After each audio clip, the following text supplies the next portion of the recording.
Terima kasih untuk volunteers dan staff yang melayani hari ini. We are so grateful for you. Bagi teman-teman yang rindu melayani, meskipun kita belum ada pertemuan on-site, tetapi ada banyak hal di mana Anda bisa terlibat di dalamnya. Silakan menghubungi iCare leader Anda atau nomor di bawah ini untuk informasi lebih lanjut. Jemaat Tuhan, dimanapun Anda berada, saya senang Anda bisa bergabung bersama dengan kami. Saya berharap Anda dalam kondisi sehat dan baik-baik saja. Bagi Anda yang saat ini sedang sakit atau memiliki keperluan doa, kami rindu untuk bisa melayani dan berdoa bersama dengan Anda. Anda bisa menghubungi kami di nomor yang tertera di bawah ini juga. Awal bulan ini kita merayakan Paskah, di mana Yesus bangkit dari kuburnya.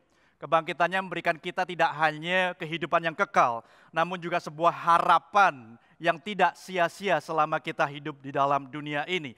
Saya berdoa agar setiap daripada kita mulai mengerti kedahsyatan dari kuasanya bagi kita yang percaya. This is the same mighty power that raised Christ from the dead. Kuasa yang sama yang membangkitkan Kristus dari kematian, yang mendudukkan dia di tempat terhormat di sebelah kanan Allah di surga. Kuasa itu ada di dalam Roh Kudus yang sekali lagi membangkitkan Kristus dari kubur, hidup di dalam Anda. That is the great news. Kuasa yang sama yang membangkitkan Yesus itu ada di dalam Anda dan di dalam saya. Kuasa yang sama yang sanggup memulihkan hubungan yang rusak. Kuasa yang sama yang sanggup menerobos jalan yang buntu. Kuasa yang sama yang terus melakukan mujizat hingga hari ini. Kuasa yang sama saya percaya yang sudah mengalahkan maut 2000 tahun yang lalu akan mengalahkan setiap depresi, setiap suicidal thoughts, setiap kecanduan, dan lain sebagainya. I pray that you will begin to understand the incredible greatness of power, kuasa yang besar yang membangkitkan Kristus dari kubur, that now lives in you. I declare victory over the devil's lies. Setiap tipu daya iblis aku patahkan. I ban the spirit of depression, the spirit of suicidal di dalam nama Tuhan Yesus. I declare that you are set free from bondages, bebas dari segala ikatan dosa. I speak healing. Aku berdoa untuk kesembuhan bagi Anda yang saat ini sakit. Baik engkau yang sakit COVID-19, kanker, demam berdarah, atau penyakit apapun. Mari jemaat Tuhan angkat tanganmu dan mulai berdoa untuk sakit penyakit Anda, untuk keluargamu atau teman yang sakit. Begin to confess healing. Oleh bilur-bilurmu ya Tuhan, kami telah menjadi sembuh. Aku berdoa untuk hubungan yang mati, Engkau pulihkan. I pray for breakthroughs for those who are in dead ends. Aku berdoa untuk mujizat di area kehidupan mereka yang memerlukan pertolongan-Mu ya Tuhan. Kuasa yang sama yang membangkitkan Kristus akan memberikan kehidupan dan pengharapan. Aku berdoa untuk mereka yang sedih, yang kehilangan orang mereka kasih, Engkau menghibur dan menguatkan. Mereka yang kecewa dan hilang pengharapan, Engkau teguhkan dan yakinkan bahwa ada hari esok yang lebih baik sebab Kau hidup. Ada pengharapan dan iman kami tidak sia-sia. Sebentar kami akan mendengarkan firman-Mu. Kami buka hati kami. Dan hamba berdoa Engkau berbicara pribadi lepas pribadi secara jelas. Firman boleh tertanam, berakar, bertumbuh dan berbuah secara lebat 100, 60, 30 kali lipat. Hanya di dalam nama Tuhan Yesus kami berdoa dan percaya. Yang setuju katakan amin, amin dan amin. The world is obsessed with greatness.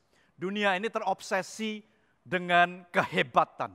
Kalau kita lihat di TV, di YouTube, di sosial media, maka kita akan memperhatikan siapa yang tercepat, siapa yang tercantik, siapa yang terkaya, siapa yang terkenal, yang paling terkenal, siapa yang terkuat, dan siapa yang terbanyak pengikutnya di media sosial, dan lain sebagainya. Semua tadi tidak salah, bahkan juga tidak berdosa. Yesus pun pernah mengatakan, sesungguhnya barang siapa percaya kepadaku, ia akan melakukan juga perkara-perkara yang aku lakukan. Bahkan kata Yesus, perkara-perkara yang lebih besar daripada itu. Sebab aku pergi kepada Bapa. Kita sebagai anak-anak Tuhan, tidak ada yang keberatan untuk melakukan perkara-perkara yang besar yang Tuhan sudah janjikan, bukan? Tetapi sebelumnya, kita perlu mendefinisikan what is greatness. Atau lebih tepatnya, what is true greatness. Mengapa kita perlu mendefinisikan? Karena saya percaya we cannot accomplish what we don't define. Kita tidak akan bisa mencapai apa yang kita tidak definisikan. Definisi yang salah itu ibaratnya ketika kita sampai di puncak anak tangga yang kita daki, kita baru sadar bahwa ternyata tangga tersebut bersandar di gedung yang salah. The good news is, kalau kita bicara tentang greatness, everyone could become great. They could do great. Yes, everyone, including you, termasuk Anda yang saat ini mungkin merasa kecil, atau Anda yang berkata bahwa I don't have what it takes to be great. The good news is, you could do and be great. Petrus, salah satu murid Yesus, berkata seperti ini, for as a believer, yaitu Anda dan saya, you have been called for this purpose, since Christ suffered for you, leaving you an example, so that you may follow his footsteps. Jesus left us trails to greatness. Ada jejak-jejak Yesus yang dapat kita ikuti. This is the good news.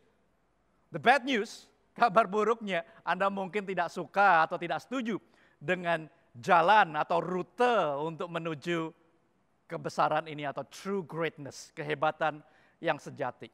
Kita akan melihat dua jejak kaki Kristus yang tidak jauh dari kematiannya, yang menjelaskan bagaimana kita bisa mencapai true greatness. Yang pertama kita akan rewind sedikit, trace back his footsteps, mundur satu hari sebelum Yesus disalibkan, yaitu kejadian ketika di makan malam terakhir Yesus, the last supper, di Injil Yohanes 13. Kita akan baca terlebih dahulu di ayat 15 yang berkata, sebab aku telah memberikan suatu teladan kepada kamu, supaya kamu juga berbuat sama seperti yang telah kuperbuat kepadamu. Teladan apa yang Yesus berikan dalam perikop ini? Di awal perikop ini, Yesus tahu bahwa waktunya sudah dekat. Ia akan disalibkan dan kemudian mati. Ini adalah makan malam terakhir bersama dengan murid-muridnya. Yesus tahu bahwa Yudas akan mengkhianatinya dan menjual dia seharga 30 perak. Petrus akan menyangkal dia sebelum ayam berkokok 3 kali. Dan semua murid-muridnya akan lari meninggalkan dia. Tetapi dia tetap mengasihi mereka sampai pada akhirnya. Dan kalau kita baca di ayat yang ketiga, dia berkata bahwa Yesus tahu bahwa Bapaknya telah menyerahkan segala sesuatu, garis bawahi kata segala sesuatu, kepada Yesus. Dan bahwa ia datang dari Allah dan kembali kepada Allah. Jika Anda tahu bahwa Anda adalah the most powerful person in the room, pertanyaannya adalah, what would you do? Anda orang yang paling kaya, Anda orang yang paling tinggi pangkatnya, yang paling terhormat dan lain sebagainya. Apa yang akan Anda lakukan? Biasanya kita menuntut pelayanan yang prima, betul? Mungkin karena kita membayar harga yang mahal untuk sampai di tempat itu atau di posisi tersebut atau status tersebut. Suatu saat saya pernah naik kereta api, ini sudah berapa tahun yang lalu, ketika saya sudah duduk dan kereta api mulai berjalan, tidak lama ada seorang asing masuk di gerbong saya. Kemudian dia mencari tempat duduknya, mencocokkan nomor tiket dengan tempat duduknya. Ketika orang asing ini menemukan bahwa ternyata kursi yang didudukinya itu ternyata didudukin oleh seorang bapak yang pakaiannya sederhana, maka mukanya dan nada bicaranya kurang ramah kepada sang bapak ini. Meminta orang ini kemudian untuk pindah. Saya duduk nggak terlalu jauh, sehingga saya bisa mendengar dan melihat kejadian itu dengan jelas. Singkat cerita, akhirnya masinis meminta tiket daripada orang asing ini untuk dicocokkan. Karena ternyata orang asing ini membeli tiket kelas bisnis, yang seharusnya kalau di luar negeri dan di pesawat terbang itu adalah kelas yang premium. Tetapi kategori kelas di kereta api Indonesia sedikit berbeda. Sehingga sebenarnya dia membeli kursi dengan kelas yang lebih rendah dari bapak yang tadi. Maka orang asing itu kemudian dipindahkan ke gerbong bisnis sesuai dengan tiketnya. When we know that we are the most powerful person in the room, Mungkin kita akan menuntut penghormatan yang tinggi dari orang-orang di sekitar kita. Mungkin kita akan berkata semau kita. Bila perlu kita akan marah kalau ada yang gak pas di hati kita. Mungkin kita akan arogan, kita akan memandang rendah orang lain, memperlakukan orang dengan tidak adil, mengambil keuntungan bahkan dari orang yang lebih lemah tersebut dan lain sebagainya. Friends, leaders, husbands and wives, moms and dads, are we like that? Coba kita evaluasi dengan melihat apa yang Yesus lakukan. Ketika Yesus mengetahui bahwa he's the most powerful person in the room, lalu bangunlah Yesus dan menanggalkan jubahnya, ia mengambil sehelai kain lenan dan mengikatkannya pada pinggangnya. Jubah menggambarkan otoritas pada zaman itu. Pentingnya posisi dari orang. Yesus adalah seorang guru, seorang rabi, sehingga jubahnya menggambarkan itu. Enggak seperti hari ini, CEO menggunakan kaos oblong. Kemudian ia menuangkan air ke dalam sebuah basi dan mulai membasuh kaki murid-muridnya. Lalu menyekanya dengan kain yang terikat di pinggangnya itu. Membasuh kaki tidak kita kenal hari ini karena perbedaan budaya. Ada pergeseran gaya hidup. Di zaman dahulu mereka yang berpergian harus berjalan ataupun mengendarai binatang di mana jalan pada saat itu belum diaspal dan mereka menggunakan kasut berupa sandal. Ini membuat kaki mereka menjadi kotor ketika mereka tiba di tujuan tersebut atau di suatu tempat. Sehingga pada zaman itu membasuh kaki adalah sebuah bagian yang diharapkan dari sebuah keramah tamahan seorang pemilik rumah, sesuatu yang sudah biasa. Tetapi ini merupakan pekerjaan yang biasanya dilakukan oleh hamba yang paling rendah. Bahkan kalau ada di dalam keluarga Yahudi, mereka mempunyai banyak hamba, maka pekerjaan membasuh kaki dikhususkan hanya untuk hamba yang non-Yahudi. Karena begitu rendahnya posisi ini. And yet, Jesus took that position as the lowest of the low. Posisi seorang hamba yang paling rendah dan paling hina. What would you respond if you were there? Bagaimana respon Anda ketika apabila Anda di posisi tersebut? Atau gini deh, gimana respon Anda kalau sampai Anda datang ke rumahnya Pastor Raymond, kemudian beliau mulai jongkok dan mengambil handuk, kemudian melepas sepatu dan sandal Anda, mulai membasuh dan mengeringkan kaki Anda yang kotor dan mungkin bau jengkol. Membayangkan saja kita merasa nggak layak, bukan? Ini kira-kira respon yang sama. Dan saya akan meresponi seperti apa yang Petrus katakan selanjutnya. You gotta be kidding me, right, Jesus? Ini yang dikatakan Petrus gitu. Dan kemudian mungkin saya akan mulai memandang sekeliling saya untuk mencari siapa yang sebenarnya lebih layak untuk membasuh kaki gitu. Saya akan mulai menyarankan harusnya si Andrew gitu, atau Yudas atau Simon yang membasuh kaki. Alkitab mencatat bahwa beberapa kali terjadi perdebatan di antara murid-muridnya. Siapakah yang terbesar? Murid manakah yang paling top, yang paling jago, yang paling banyak pengikutnya, yang paling disukai? Ini adalah mengapa menurut saya alasan mereka tidak membasuh kaki Yesus terlebih dahulu. Karena mereka saling menunggu, saling mengukur siapa yang lebih rendah dari mereka. Kemudian selanjutnya jawaban Yesus kepada Petrus, "Yes Peter, I will wash your feet." Aku akan membasuh kakimu. Apa yang kuperbuat, kata Yesus, engkau tidak tahu sekarang, tetapi engkau akan mengertinya kelak. Some things are meant to be understood later. Bahkan murid-muridnya tidak mengerti apa yang Yesus katakan atau Yesus perbuat. Sampai Yesus mati, disalibkan dan kemudian bangkit baru murid-muridnya paham. Søren Kierkegaard berkata, life can only be understood backwards, but it must be lived forwards. Bagi Anda yang saat ini sedang berada di musim yang sulit untuk Anda pahami.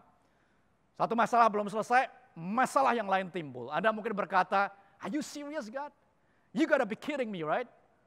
Anda tidak harus paham, saya mau katakan. Anda harus paham kenapa Tuhan mengizinkan hal-hal tertentu terjadi dalam hidup Anda. Tetapi Anda harus percaya bahwa Tuhan punya maksud yang terbaik bagi Anda. Seperti Yesus berkata kepada Petrus, maka saya mendengar Yesus berkata kepada Anda saat ini, you will understand later. Kemudian Petrus berkata pada Yesus, engkau tidak akan membasuh kakiku sampai selama-lamanya. Jawab Yesus, jikalau aku tidak membasuh engkau, engkau tidak akan mendapat bagian di dalam aku. Kata Simon Petrus kepadanya, Tuhan, jangan hanya kakiku saja tetapi juga tangan dan kepalaku. Yesus berkata kepadanya, barang siapa telah mandi, ia tidak usah membasuh diri lagi selain membasuh kakinya. Karena ia sudah bersih seluruhnya. Juga kamu sudah bersih, hanya tidak semuanya. Di 3 ayat ini, Yesus menjelaskan bedanya antara keselamatan dengan kekudusan. Keselamatan menerima Yesus sebagai Tuhan dan Juru Selamat cukup 1 kali untuk selamanya.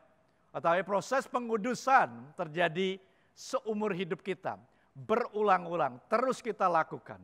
Dan kaki berbicara tentang perjalanan hidup Anda dan saya. Kadang kita masuk ke dalam lumpur dosa atau penuh dengan kotoran kaki kita ini. Keegoisan, kebencian, ketamakan, hawa nafsu. Dan Yesus berkata, let me wash your feet. Ini adalah sebuah proses yang terus-menerus perlu kita lakukan. Yesus pernah berkata, bahwa barang siapa ingin menjadi besar di antara kamu, hendaklah ia menjadi pelayanmu. If you want to be great, you must become a servant. This is true greatness. Yesus memberi teladan dengan membasuh kaki murid-muridnya. Bahkan ketika murid-muridnya berdebat, siapa yang terbesar di antara 12 murid itu? Yesus sempat berkata seperti ini, those who are the greatest should take the lowest rank, and the leader should be like a servant. Saya nggak mengajarkan Anda pastinya untuk keluar ke sana dan kemudian membasuh kaki teman-teman Anda. It would be weird. Tetapi saya berharap agar Anda mendapatkan esensi, intisari dari true greatness adalah sikap yang siap untuk melayani senantiasa. Melayani tanpa memikirkan posisi kita. Melayani tanpa memikirkan keuntungan apa yang bisa saya dapatkan. Melayani tanpa meminta balasan atau bahkan ucapan terima kasih. Melayani karena kita memiliki hati seorang hamba atau seorang pelayan. Oleh sebab itulah ada yang berkata, if serving is beneath you, then leadership is beyond you. Leaders, Anda tidak akan dapat memimpin dengan efektif apabila Anda tidak memiliki sikap melayani. Beberapa waktu yang lalu, Faith, anak kami yang pertama, memposting beberapa foto dan salah satunya adalah foto yang ini. Foto ini adalah the closest thing I'm doing to a foot washing. Karena tangannya Faith pada saat itu sedang pegang ice cream dan tali sepatunya terlepas. Sehingga saya otomatis mengikatkan tali sepatu untuknya. And Mary candidly took the picture. Banyak yang mengomentari di sosial medianya Faith secara positif. Dan some of them say they are impressed with what I did. Pertanyaannya apakah maksud saya untuk pencitraan dengan impressing people? Of course not. I did it out of love to her. But I sure hope to impact her. Because you can impress from a distance, but you can only impact up close. Saya coba ulang. Karena Anda hanya bisa impress from a distance, but you can only impact up close. Leaders, if you want to be impactful, be up close and serve. For parents, I couldn't agree more with Andy Stanley. Saya setuju apa yang Andy Stanley katakan. Ketika dia berkata, your greatest contribution to the kingdom of God may not be something you do, but someone you raise. Karena hal terbesar, hal terhebat yang Anda bisa kontribusikan untuk kerajaan Tuhan mungkin bukanlah sesuatu yang Anda lakukan, tetapi siapa yang Anda besarkan, yaitu anak-anak Anda. Para ibu rumah tangga, jangan anggap rendah apa yang Anda lakukan saat ini. I know it's too early for Mother's Day, but I want to give A big shout out to you. Untuk setiap para ibu, you are the definition of true greatness. Your sacrifice, your selflessness, your service is making difference. If your mom or your wife is nearby, thank her. Mulai thank them. Berikan pelukan, ciuman kepada mereka. Kalau mereka jauh, berikan emoticon hugs and kisses. Tuliskan di chat box, Mother's Day comes early this year. We love you. You are the greatest. Be true to your family. Saya mau katakan kepada setiap orang tua. Greatness starts from the family, not from the ministry, career or work. Kehebatan itu dimulai dari bagaimana kita melayani keluarga kita terlebih dahulu. Orang-orang yang kita kasihi. Nah, kalau kita bisa rewind sedikit lagi. Trace back Jesus' footsteps. Mundur sekitar 1 minggu sebelum Yesus disalibkan. Kita akan baca dari Markus 10 ayat 46 hingga 52. Lalu tibalah Yesus dan murid-muridnya di Yeriko. Dan ketika Yesus keluar dari Yeriko bersama dengan murid-muridnya, dan orang banyak yang berbondong-bondong, ada seorang pengemis yang buta bernama Bartimeus, anak Timeus, duduk di pinggir jalan. Ketika didengarnya bahwa itu adalah Yesus orang Nazaret, mulailah ia berseru, Yesus anak Daud, kasihanilah aku. Banyak orang menegurnya supaya ia diam. Namun semakin ia berseru dengan keras, anak Daud, kasihanilah aku. Lalu Yesus berhenti dan berkata, panggillah dia.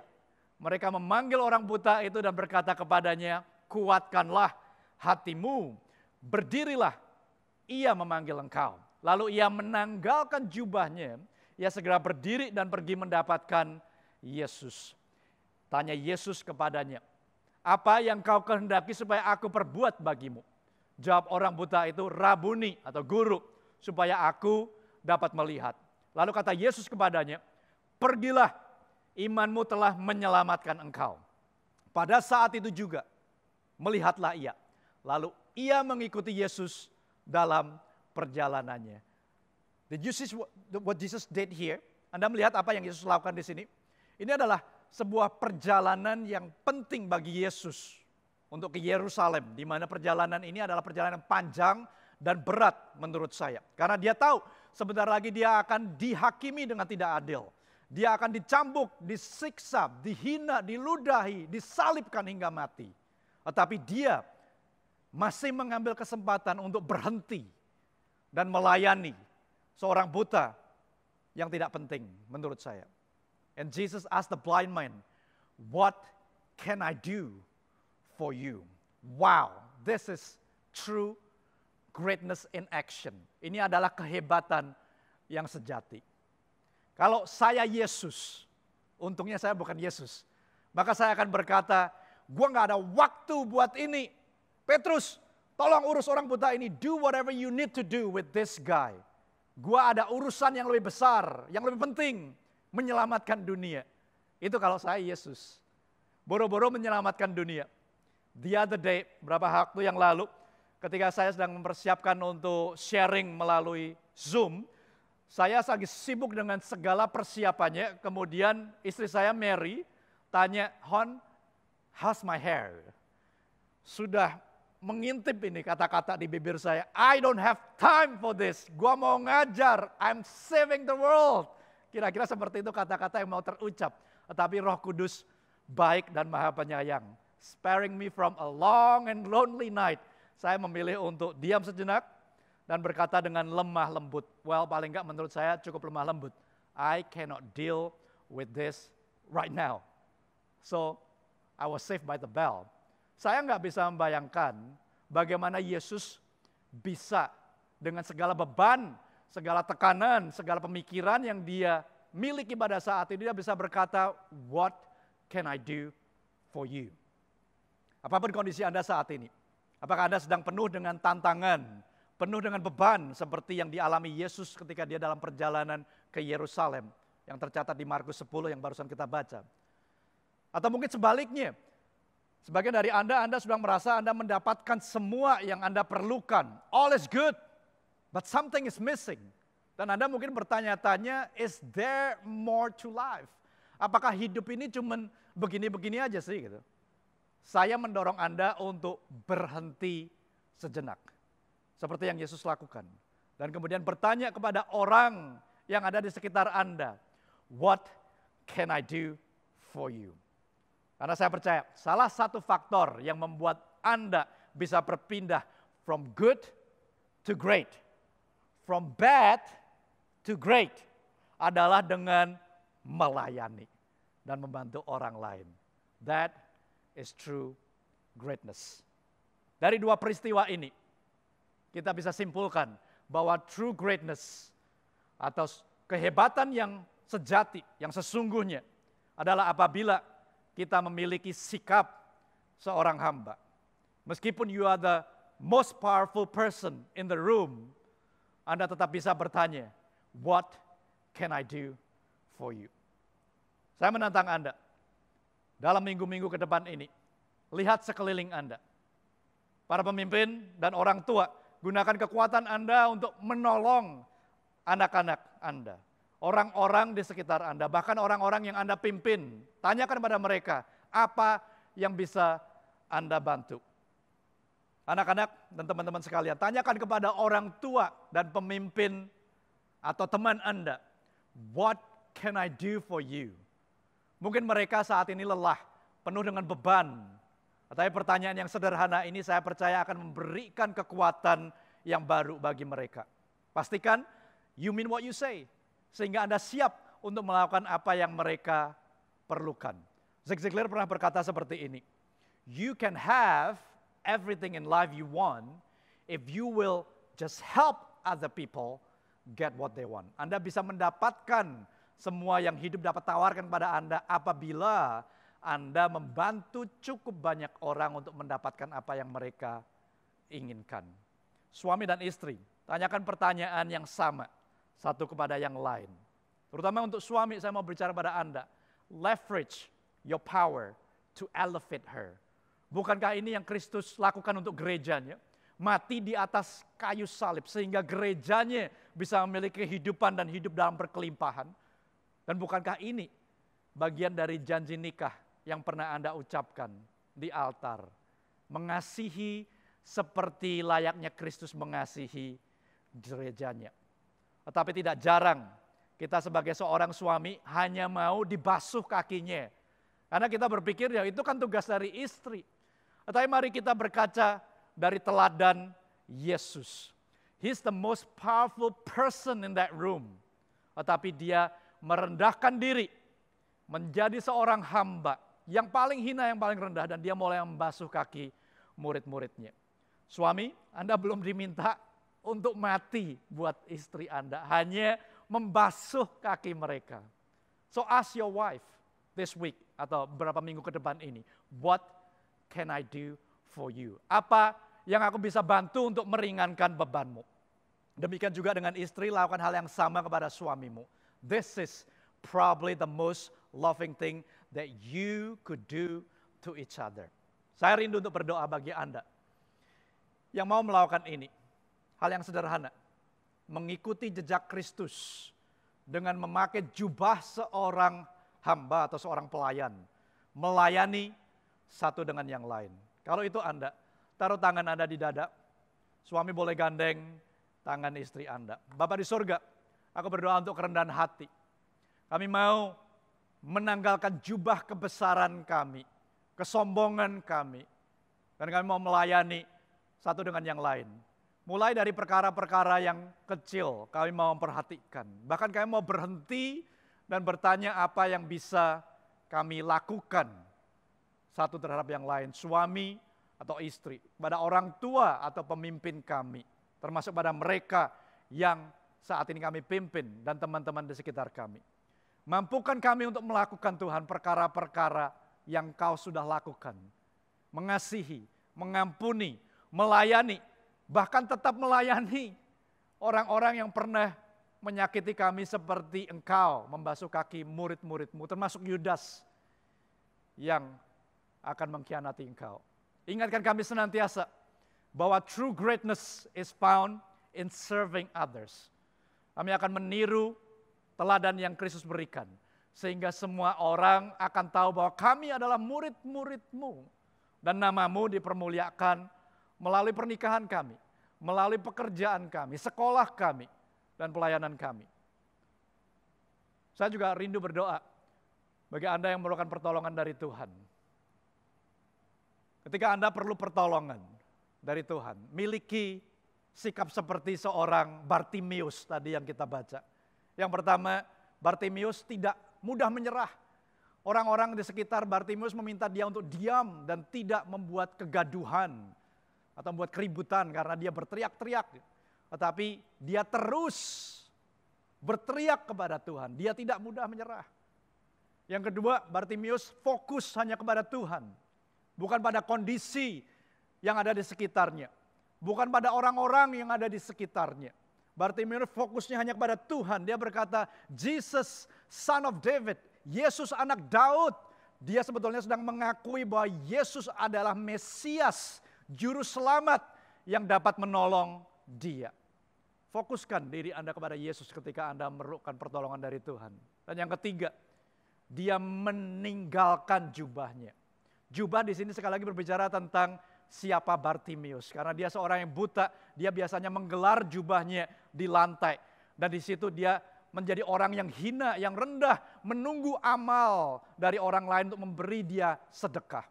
Tanggalkan sikap mengasihi diri sendiri. Tanggalkan pemikiran-pemikiran yang negatif tentang Anda.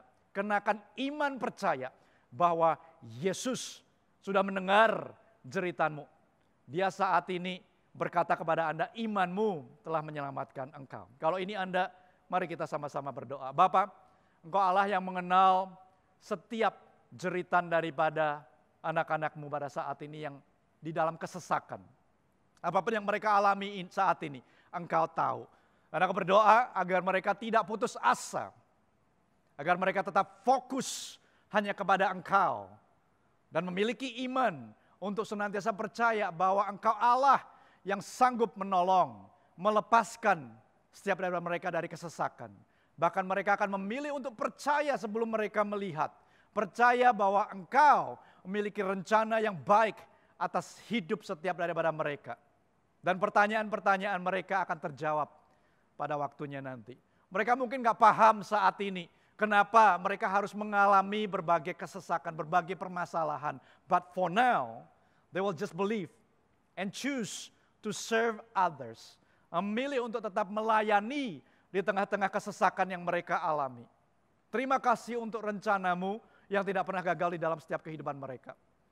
Jemaat Tuhan, angkat tanganmu, terimalah berkat, damai sukacita, penyertaan dari Roh Kudus, kuasa yang sama, yang membangkitkan Kristus dari antara orang mati, ada bersama dengan engkau. Memampukan engkau untuk melakukan perkara-perkara yang besar. Dari sekarang sampai selama-lamanya. Di dalam nama Tuhan Yesus. Semua yang percaya sama-sama katakan, amin. God bless you. Have a great Sunday. See you next week. Wah Yos, kangen banget nih kita kebaktian onsite. Terus duduk bareng sama teman-teman iCare, pelayanan bareng. Iya, kangen banget. Meskipun online kayak gini, kita tetap bisa pelayanan juga di gereja. Buat teman-teman yang mau join pelayanan, langsung aja kontak Head of Department atau iCare leader kalian masing-masing. Nah, betul banget tuh teman-teman. Pokoknya jangan lupa terus iCare, terus pelayanan ya. Oke, see you next week.